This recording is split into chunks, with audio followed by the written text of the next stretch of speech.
Hallelujah. स्वागत है आप सबका मेरी भविष्यवाणियों की पुस्तक में। तो आइए हम आज के पवित्र वचन को पढ़ेंगे जो कि परमेश्वर के दास प्रेरित अंकुर यूसुफ नरुला जी के द्वारा लिखा गया है। दुखों में परमेश्वर को महिमा देना। जैसा कि निर्गमन की पुस्तक अध्याय 4 उसकी 10 आयत में लिखा है, मूसा ने यहोवा से कहा, हे मेरे प्रभु, मैं बोलने में निपुण नहीं, ना तो पहले था और ना जब से तू अपने दास से बातें करने लगा। मैं तो मुंह और जीभ का भद्दा हूँ। मेरे प्रियो, बाइबल बताती है कि जब परमेश्वर मूसा के सामने एक जलती हुई झाड़ी के समान प्रकट हुआ, लेकिन झाड़ी जल नहीं रही थी, काली नहीं हो रही थी, लेकिन आग झाड़ियों पर लगी हुई थी। मूसा ने कहा, ये मैंने ऐसा पहली बार देखा। जब मूसा देखने के लिए करीब आया तो परमेश्वर ने कहा, हे मूसा, अपने पाँव से जूते उतार। जिस स्थान पर तू खड़ा है वो पवित्र भूमि है।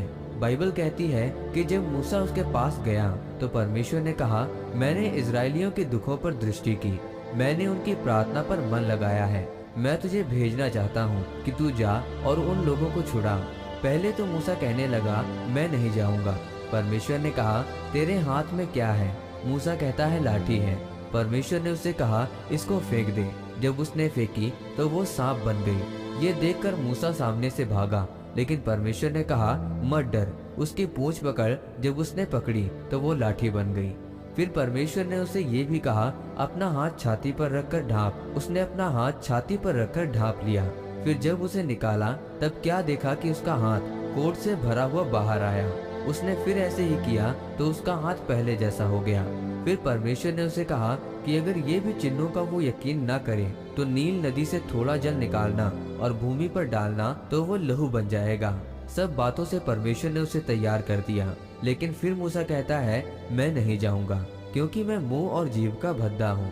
यहोवा ने उससे कहा, मनुष्य का मुंह किसने बनाया है, और मनुष्य को गूंगा या बहरा या देखने वाला या अंधा? मुझ यहोवा को छोड़ कौन बनाता है? अब जा, मैं तेरे मुख के संग होकर तुझे जो कहना होगा वो तुझे सिखलाता जाऊंगा। उसने कहा, हे प्रभु, कृपया तो किसी और को भेज। तब यहोवा का कोप मूसा पर भड़का और उसने कहा, क्या तेरा भाई लेवी हारून नहीं है? मुझे पता है कि वो बोलने में सही है, इसीलिए वो राजा के सामने बोलेगा।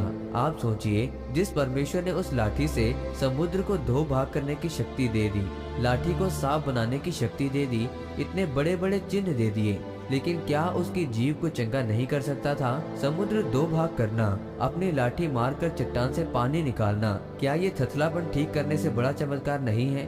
पर परमेश्वर ने उसकी जीभ को चंगा नहीं किया, लेकिन फिर भी वो इजरायलियों को छुड़ाने के लिए गए। आज लोग तब तक चोर नहीं हैं जब तक उनको चोरी करने का मौका नहीं मिलता, और तब तक व्यभिचारी नहीं है जब तक उनको व्यभिचार करने का मौका नहीं मिलता।